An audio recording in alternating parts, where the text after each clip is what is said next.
Everybody, this is Perch. A handful of you have talked about the war on beauty, meaning kind of characters in comics are not drawn attractive, not drawn in a way that is appealing anymore. And I'll be honest with you, for me, I have a hard time believing that this is a plan. Let's make characters ugly. And instead, I feel like it's a lack of talent. To me, I kind of gauge it as this person is just not very good at drawing. I don't think it's an intentional, because it actually takes a lot of talent if you're a talented person to draw people who are ugly. And for example, for evidence, I would give you, if you look at Jim Lee, when Jim Lee had to draw kind of ugly characters in X-Men, they weren't that ugly.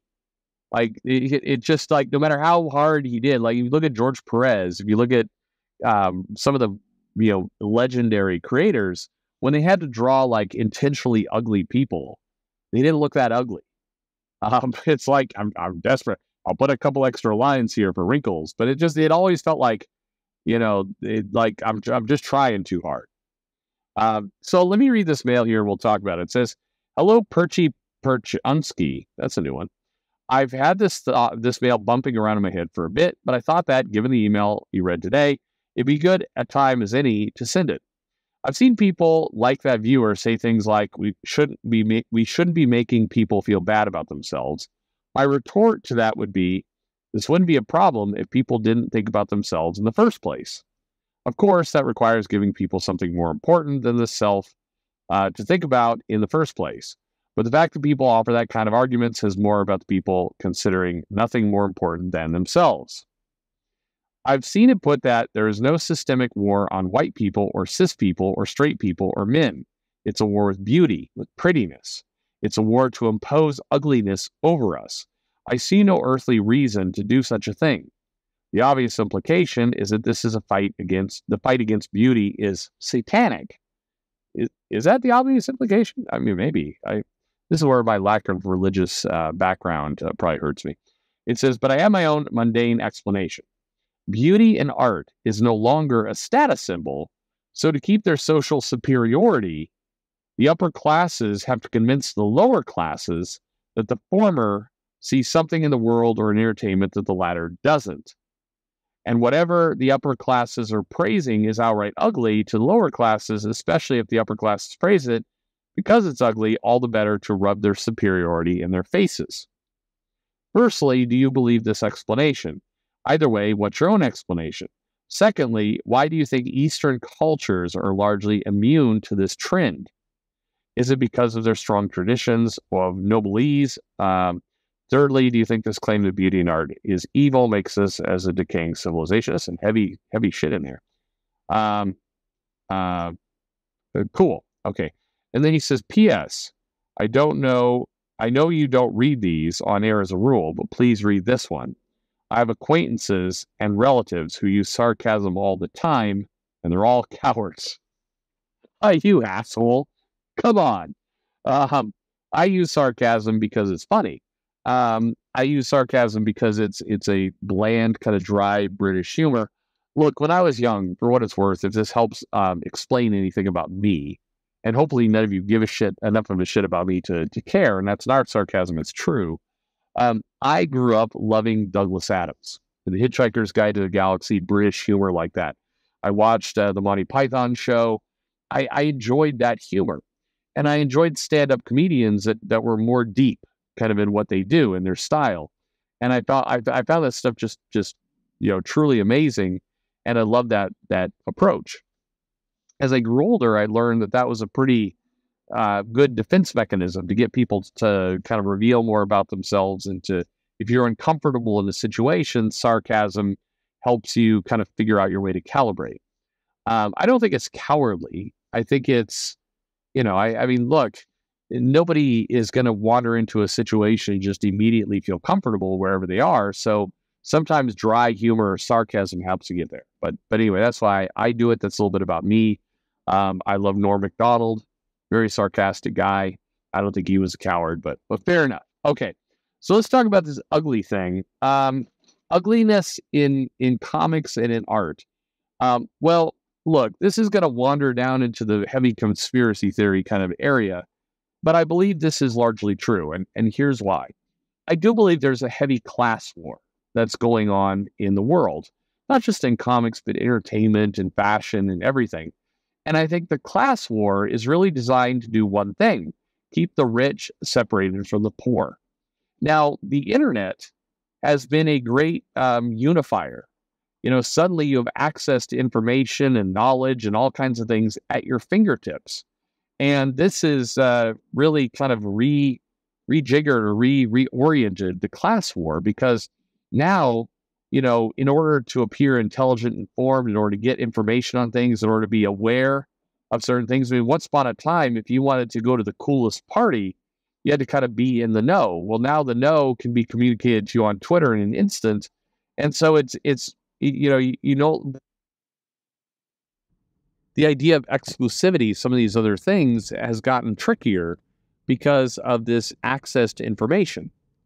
And so as a result, what I've seen is people with a lot of money have two choices. Either they go very, very, isolationist. There's a cruise line that does cruises where the cost to go on this ship is, anywhere from $35,000 to $50,000 a week per person. And it definitely puts you in an elevated level. There's certainly people, far beyond that have their own ships and everything else. But if you're in that upper, class, and I think basically if you're in that position where you're, pulling in more than, I don't know, $2 to $5 million a year, that's where that tipping point is. If you're able to generate that kind of wealth, you get exposed to a different kind of people. And if you see those people, if you're hanging around those things, then you discover that there's just a different world opened up to you. But one of the most important things about that status, because you're not truly a billionaire, you're not truly at the place where you get to completely redefine your own world however you want, but you do have enough money to separate yourself from the masses. But with the access to information, the internet, and everything else, it is tricky to separate yourself from the masses. They can find you, basically. So one of the things that they do is figure out ways to avoid a class war. A couple of people and I have talked about this. Some friends and a couple of people have talked about this with me. And that's when you had the Occupy Wall Street, for a brief moment in time, people became very aware of the wealth disparity between people. And suddenly there was this desire to, see who was in that $2 to $5 million a year category and kind of, take them out. You can't go at a billionaire. Those people are well insulated, but you can certainly go at the people who have a net worth of, I don't know, 50, 75 million and everything else. And you can start to go at those people in a pretty effective way. So what do those people do? Well, either they have to figure out how to become billionaires, which is hard, or they change the argument. And the way they changed the argument was by turning the class war back into a race war, by, generating things like, this is discrimination, this is sexual inequality, this is gender dysphoria, this is racism, this is a war on beauty, as you said in the email.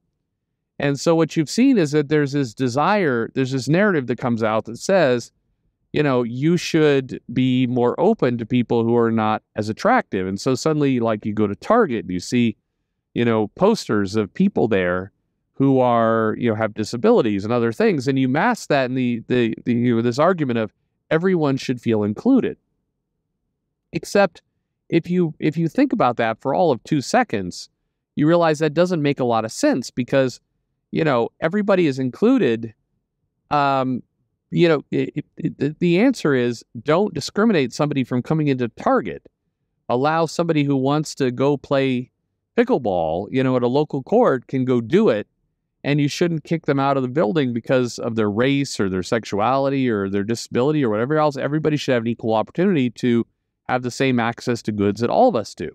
And here's the great part about America, and many other places in the world, quite frankly: you do have that access. You do. There is this illusion that is being spread that you don't. And so in comics, when we talk about the war on beauty, if there is a plot here, and I go back to what I said at the very beginning of this video, I think that in a large case, this is a lack of talent that we're seeing, not a plot. Because, I mean, and this is an area where I've just seen how too many comics are made. And it's like, this is a shit show of a production in a lot of these cases. Either comics getting vomited out by people who are not paying attention and everything else. If you think this is a well-orchestrated plot, you know, I urge you to see that Disney Plus documentary featuring Dan Slott. It is a clown show, how a lot of these books get delivered. A lot of stuff's happening at the last minute. You know, the idea that there's a big plot is laughable when you see how a lot of this shit gets done. So I think it's a lack of talent.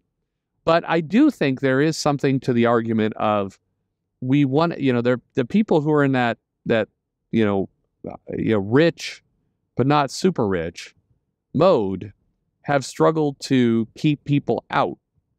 And one good way to do it is to give the argument of like, hey, why are you trying to discriminate against average looking people? Average looking people have just as much a right as beautiful people, which sounds like a good statement, but there's a double meaning to it. And that double meaning to it is, hey, average people, you know, Target and Dollar Tree and places like that are discriminating against you, and you should be angry about it. And so if you can get a bunch of the common folk angry at the dollar store, then you have created a nice little war on your hands where, you know, the lower class people get to fight against the lower class businesses and exert a lot of energy there. And meanwhile, the rich people can continue to sit back and laugh at these people because they've stopped using they basically harnessed the internet to rally people against things they should not give a shit about. Look at this. If you go to Twitter or Facebook or anything else, you'll see posts and you'll see tweets, regardless whether you're a Republican, a Democrat, left, right, woke, not woke, whatever you happen to be. And fuck, actually, you know what? That entire dynamic of I am woke, I am not woke. Look at this. Here's a video of a teacher who's got a pride flag in their classroom. We should be angry at this. And you look at the people who are really generating outrage, which, by the way, includes comics. How many channels are out there going, did you see that they made Spider-Woman pregnant? Those fuckers, look what they're doing. They're trying to diminish men. This is a phony argument. And it's very easy to sucker people into this, where you get all angry about how a character is drawn when the likelihood is the artist who drew that character was being paid, you know, $125 a page and couldn't be pissed enough to do a good job. And so you get an ugly looking picture. You know, how many videos were made about that Batgirl comic where Batgirl went into the bathroom and the bathtub was, you know, in front of the door? It was like this fucked up bathroom. And there were all these videos of people bitching about this. And they're like, can you believe the quality of comics? Look at what the left is doing to us. These woke comics nobody gives a shit about and everything else. And that argument went on and on and on, but very few people said the obvious. And the obvious is the artist is being paid like $125 a page. I mean, who the fuck knows? And they drew this page not giving a flying fuck about the door. They were tracing a Google image search of a bathroom, and somebody said you need to have a bathroom or a bathtub there or a door. Like, who knows? Somebody took two images of a bathroom and put them together, and this fucking nightmare picture got created, and everybody bitched about it, and people ignored the incredibly obvious real problem with this comic, which was, is the story any good? Is it entertaining?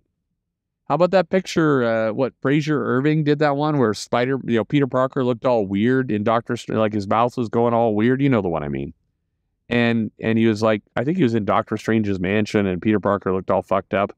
And people went out like, this is the quality of Marvel, woke bullshit comics that nobody likes. And the bigger question was, is this story any good? Because Fraser Irving is a pretty fucking good artist. He is. I'm sorry. I don't give a shit about wacky ass Peter Parker face, because every artist has done a panel that looks super fucking weird. But That's not is the story good? Is this going anywhere? Is the core product good? Is it good? No, we're not going to talk about that. And it's very convenient for this entire argument to argue about bullshit that doesn't matter. And that's kind of what the war on beauty, if you will, is. It's a war on nonsense. It doesn't matter. Now, when I say it doesn't matter, comics should look good and people should take pride in their work. 100%. It definitely matters. But just understand, in my opinion, we're down the road of conspiracy theories. A lot of this is a smokescreen to hide deeper problems, like we're not paying anyone of any value any money, and therefore we're getting lower quality comics. Please ignore that fact and look at Peter Parker's crazy ass face. That, to me, is the big trick that's being played. So sorry, this went in a big conspiracy, area, but you asked for it. So there you go. Thank you for writing. And sarcasm isn't cowardly. I mean, what the hell? Thanks for listening.